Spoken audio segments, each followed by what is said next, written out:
Now, Sports Talk with Broads. Here's Hunter Brody.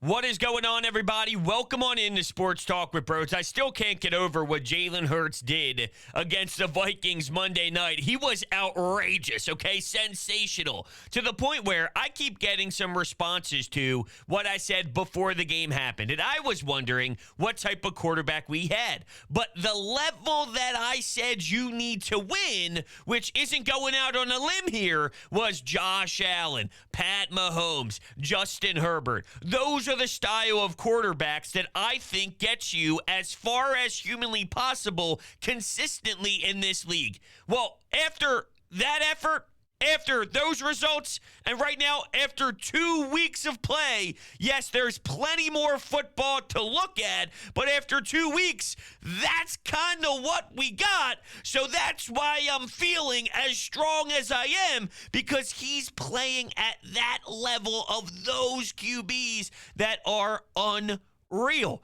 So before I saw anything this season, I was asking a lot of questions. Can Jalen Hurts do this? What happens if a defense throws a different look? How will Jalen Hurts respond? And we saw the Lions throw so much pressure his way, and he used his legs to scramble and to pick up some big third downs, third and longs, and he's seeing all this space, and he's taking it. Awesome. Then you see the Minnesota Vikings go, all right, I dare you to beat us with your arm. Now, at times, I thought they made it too easy for him because they were simple throws with so much separation between wide receivers and some defenders for the Vikings, but you have to take advantage of that. And I don't know if last year he had the confidence and the skill set to put it on the money as consistently as he did. But bang, nothing but bread and butter every single throw. So the point is that there were two different ways that he was dared to win, and he was the reason why you were as successful as you were with the offense on both days. That doesn't mean Jonathan Gannon's impact wasn't massive, because without him putting pressure and allowing Darius Slay to be Darius Slay, then you're not even in this position. I was speaking to Jeff Mosher, who does a wonderful job covering the Eagles for Inside the Birds. And, he was saying, well, Gannon had some trust issues.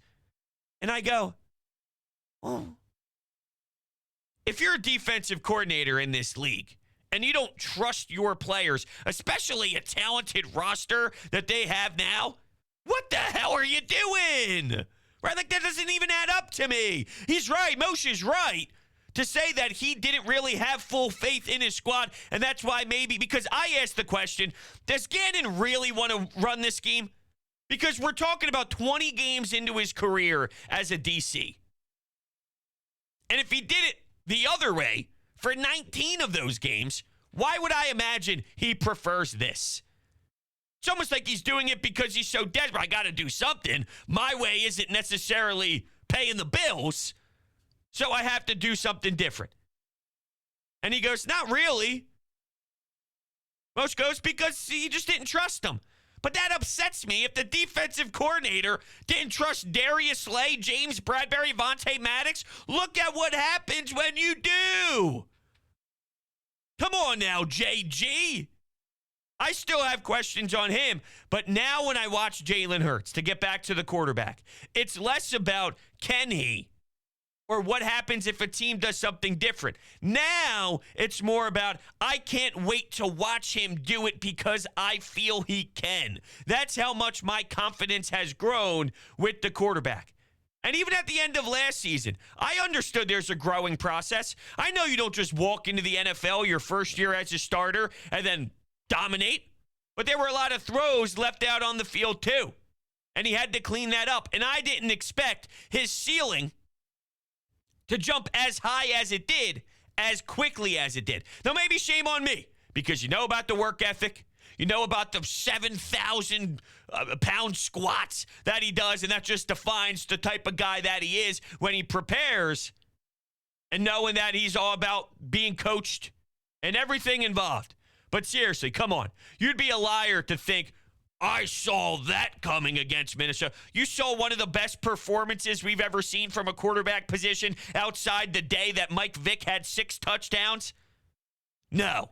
No shot in hell. You thought that he'd have his back turned to the end zone after running down the sidelines with his legs about 6 yards away from scoring a touchdown, and somehow he carries a couple defenders to the end zone? Please. Maybe you thought that he could plant his foot to juke a defender to score like he did his first touchdown. But come on. That throw to Quez Watkins that didn't count because there was a penalty when he was flushed left, that was beautiful. And that was not in his arsenal last season at all. And I'll tell you what, it is great. It is great to watch. I'm having a lot of fun, and it has shifted my feelings. Like last year was a wait-and-see mode. Well, we'll see what we have. Let's dissect it. Now it's, oh, baby. Oh, hold on a second. The approach and the juice that I have to watch Hurts, it's through the roof. That's just me being honest. Now, today's show is going to be a little bit different. I'm going to run through a lot more Anytime Hotline calls than normal. The Anytime Hotline after the game was going berserk, and, I had to get out my feelings, so I felt like my opening monologue took a lot of time. I just want to hear from the people a little bit. Before we do that, we got a lot of calls this week on the radio about the fear of not scoring in the second half. They didn't have many possessions, to be fair, and I thought that they were kind of playing this out strategically.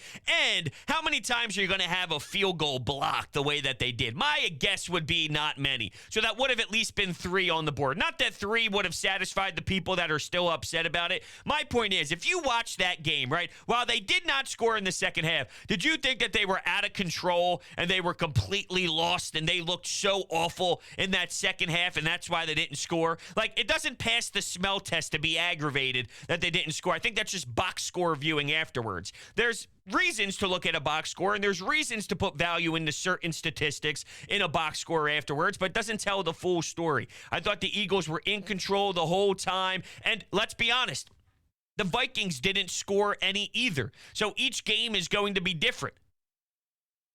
But yeah, I mean, through the first couple of games, because if you go back to that Lions game, the second half didn't necessarily please us. But to me, there was a difference.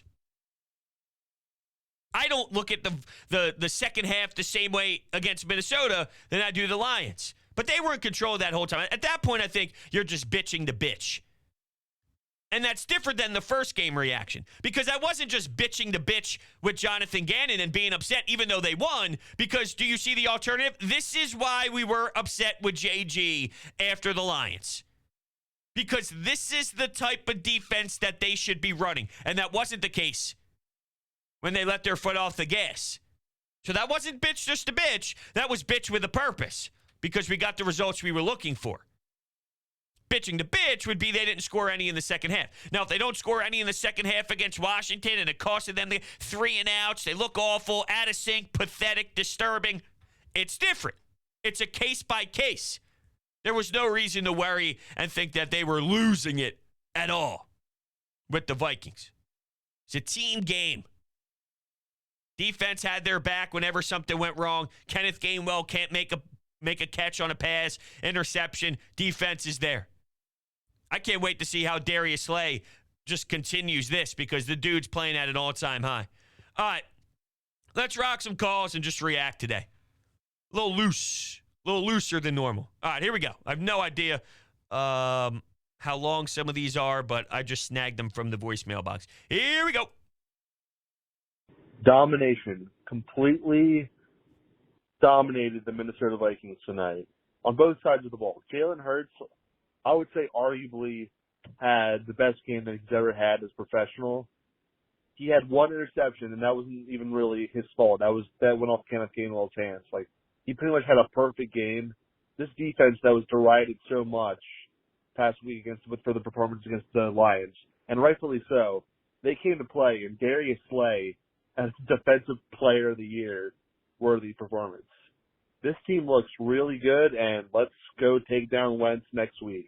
That's right. Wentz is coming up here, and that's going to be fun. And we're kind of shifting as I'm recording this Thursday morning. It's starting to get in that let's look ahead category instead of let's, kind of soak it all in, even though this show is going to be soaking it all in while kind of transitioning at the same time. But yeah, I mean, look, the Wentz thing, you can look at his stats and say, well, he's still doing something. I think the guy's a fraud. Just reality of the situation. It's not working in Indianapolis. It fell apart with the Philadelphia Eagles. I don't expect things to go well in Washington, D.C. And when that's the case, that means there's a lot of things that is changing around him, but there's one constant. What's the common denominator? It's this guy plays so careless that it ends up shooting you in the foot. Now, at times, it might be the reason why you win, but I'm sorry, it's way too ridiculous with the highs and the lows within one game.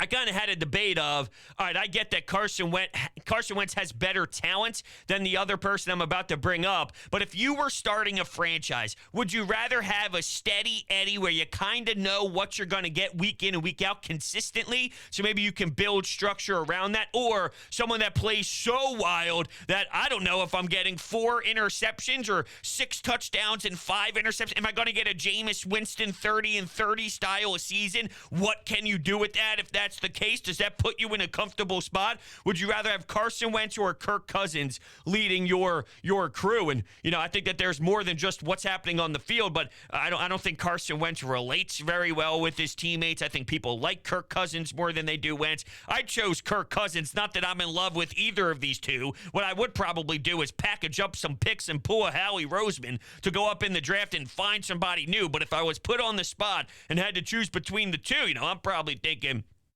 I'm going with Kirk, even though he's got a bad record on Monday Night Football and this and that. I can't live with the I don't know if I'm getting 4 touchdowns and 4 interception style of play because he's that outrageous at this point.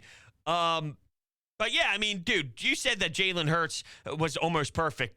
That's as close as perfect as you're going to get out of a quarterback play. And I'm listening to a lot of guys who cover the team say, yeah, I rewatched the tape and I couldn't even believe that the second time through, it was even better than I thought. And they said the same thing about Detroit. When I went back to watch Detroit, some of those runs were even more eye-popping and more amazing than I initially remembered in the moment. It's like, yeah, man, this dude has elevated his game to such a sharp level. I'm just proud of him, and I'm excited. I'm excited to see him continue these strides. It's okay to be someone who questioned him and then also fall in love with this version of Hurts, because this version of Hurts wasn't last year's version of Hurts. I think what happens is people fall in love with their take. Ooh, I said for so long that Jalen Hurts isn't going to cut it. Therefore, I have to really soak into that. I have to keep my guard up. I can't change my feelings. Come on. You're telling me if you doubted someone and they proved you wrong, you can't just say, I made a mistake. I didn't see this in him. Now that I see it in him, I'm loving it. I had more optimism than the haters. I was somewhat in the middle. To be fair, I was somewhat in the middle. I saw reasons to believe that a player would grow. I didn't know if he maximized everything, it could be top quarterback in the entire league level. I just didn't. Through the first 2 weeks, that's where he's at. It's a 17-game schedule. So you had to do it significantly longer than 2 weeks. But I didn't even think he had this level in him. I thought he had a decent level. Maybe a top 13, like 13, 12, maybe something like that. 11 if everything went well. I'm just throwing some numbers at you, but just so you can kind of see it easier in your mind of where I thought maybe he could be as the best version of Hurts. Which if you tell me he's right outside the top 10, he's flirting with 11, can you win with that if the rest of your team is all? Yeah. But hold on a second. Now you're talking about where the number is with Vegas for MVP odds and this and that. It's like, whoa. But you don't have to soak into a take. It's okay to say, hold on, I was proved wrong. Anyway, here we go. Another call. Yo, bros. I mean, I think it's crazy what happens when the Eagles defense actually tackles. Now, I think I'm probably a little bit too soft on Jonathan Gannon. But what I saw last week was just like a lot of missed tackles and missed opportunities. I feel like that was a little bit more on the players. Obviously, I want to blow my brains out every time I see Hassan Reddick dropping the coverage or Darius playing 10 yards off of wherever he's guarding, I don't like the soft coverage, but I thought that a lot of the opportunities were just made tackles.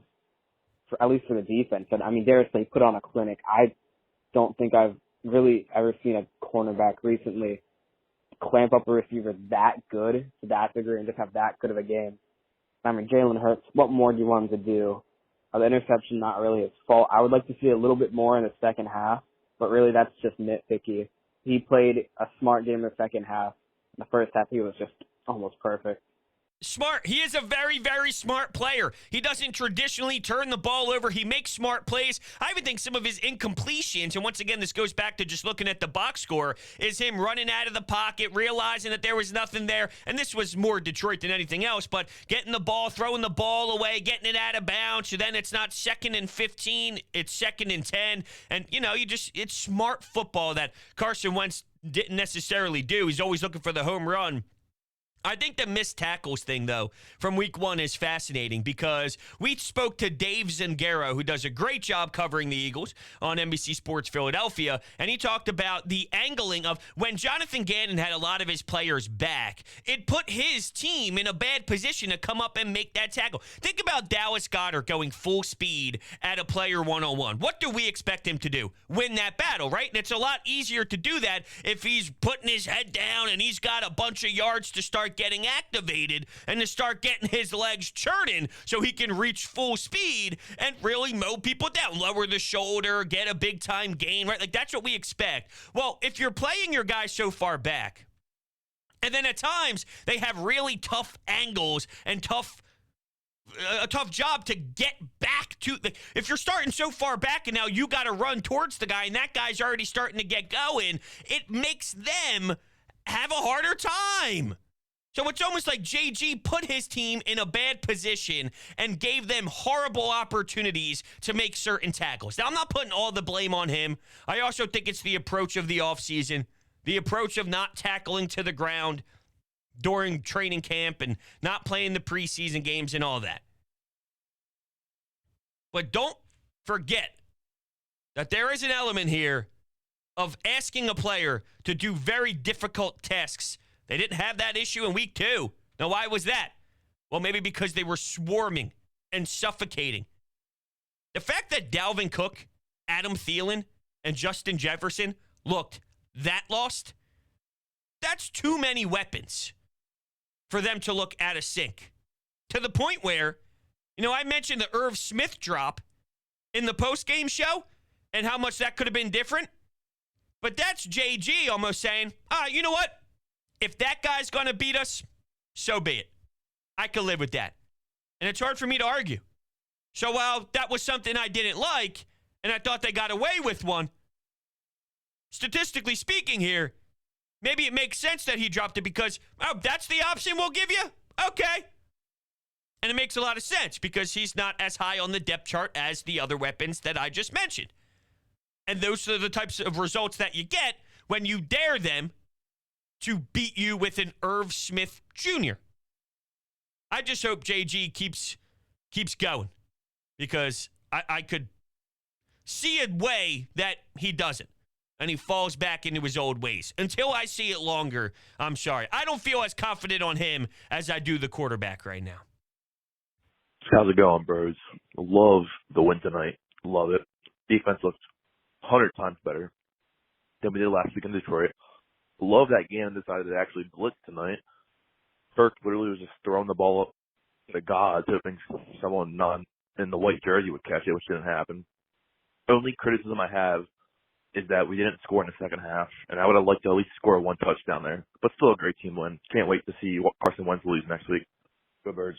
Go Birds. So, yeah, those are 2 callers back-to-back that brought up the fact that they weren't scoring. It just didn't bother me as much as it did other people. And even after the game, that wasn't even one of my takeaways. It wasn't even one of my thoughts. I think they've done so many things well that, look, if it's a different game, if it's a different score, I don't think they score 0 points in the second half. I think that's all because of the way the game was being played out, and it kind of dictated that because of how strong and how much they dominated everywhere else. And they were playing a smart game of football, an intelligent way to bleed out the clock and to do certain things, to sustain some drives. And, when you have a turnover and a field goal blocked the way that you did and things happen, but no fear for me. Not at all. Hassan Reddick Underwhelmed. Underwhelmed through the first 2 games. I think part of that is him, just personal play. And I also think part of that is maybe not realizing the best way to utilize him. I've seen other teams maximize his strengths. And seeing the track record of this DC, I mean, Fletcher Cox pretty instantly hated some of the things that were used last year for the first time. My point is, I wouldn't be stunned if Hassan Reddick goes, really? All right, I mean, I guess. We'll see. Let's see how it goes. I think part of that, he puts it on himself and looks in the mirror and goes, I have to be better. But at the same time, yo, dude, the way he's getting drop back in coverage, it's going to happen just based off of the personnel usage. At some point, it will occur. I don't love it, really. I hate it, and it stands out, so that tells you something. If it's not happening a lot, but you really recognize when it's the case, maybe there's something to that. Just spitballing. I need more juice, especially from that defensive front. Carson Wentz holds on to the ball a little bit longer than you would like from a quarterback, right? If that's your guy, well then please, I want to see something. I want to see that defensive front naturally and organically get a bit more on their own. And he's a key piece to that. That could be the game changer. I wonder if it's like a Reese Hoskins thing. When Reese is hot, he's hot. When he's cold, not as noticeable. So is it possible with Hassan Reddick, and this is me just spitballing off the top of my head, but is it a Hassan Reddick in 3 games he's going to have a ton of sacks, but then for 3 games he's a bit quiet? Like, whoa, that was loud. That was a big game. That was a huge impact. That was massive. The Hassan Reddick show. Sort of like how we're talking about Darius Slay on the defensive end. Like, dude, that was crazy. I've never seen a CB performance like that in my entire life. That was Jalen Ramsey-esque. He was everywhere. Everywhere. Every single spot the ball was going to, there was Darius Slay's fingertips. Or damn it, there was Darius Slay with the pass breakup. It was nuts. Well, is it going to come in waves, I guess? I don't know. We'll find out. Next call. Bros, I am still riding that high from that Eagles victory tonight. I have to admit, man, I didn't quote-unquote watch the game. But I was able to listen to the radio broadcast on my phone. And I'm pretty sure everyone in my job must think there's something wrong with me based on how I was acting. Because I was so fucking happy with how the Eagles played tonight. Dude, Jalen Hurts, man, my God. That was the first half, man. That was the best half I've ever seen him play as a passer. Literally. He's proving me wrong when I said he couldn't throw the ball. And Darius Slay, man, fuck, dude. That guy was running routes better than Justin Jefferson was. He made Justin Jefferson look like a fucking amateur out there, man. But, man, dude, I am so freaking excited about this team. If they can clean up the little mistakes they have, oh, my God, dude. Dude, I don't want to say the C word. I don't want to say that there's a C word that starts with a C and ends with an S. But they could be that C word. I'm about to go smoke my typical victory bowl. Let's fucking go Birds, man. All right. I absolutely love that call. Lots of things. Look, you don't want to say the word. This is a style of team. I said it. When the 2017 team won, there was a game that went, whoa, hold on a second. They're a different tier than we expected. That win against Minnesota could be that. I really feel that strongly about it. A lot of football to be played, but that was the sense that I got. And the way that they carry themselves, that cool and confidence and the swag, I mean, that's what it's all about for sure. The first drive, 11 plays, 82-yard touchdown, 3rd and 13 to A.J. Brown, 3rd and 3 to Pascal. Goddard takes it down to the 4, targeting Devontae Smith early to get him incorporated into the offense. Dealing with with a penalty, but still actively being able to do your thing. On top of the field goal drive before the half. That's strong football, man. It's a team that's in control. It's not so much him being a manager of the offense. He does manage the offense, but he takes it under his wing and makes it his own at the same time. Of course, if you're a star and you will your teams to victory, you're in control of the offense and managing the team. But there's a difference between a game manager and then managing plus. And when you manage plus and you're the star of the show, the impact is like no other, and teams have no idea what to do with you. So you saw a team play back a lot, and you saw a team blitz a lot. There's probably going to be a middle ground, but I anticipate Jalen Hurts, if he could get flushed to the left and look downfield and keep his eyes downfield the way that he consistently did, or just the way that he's consistently taking steps in that department, maybe I should say. Scary. Hard to defend.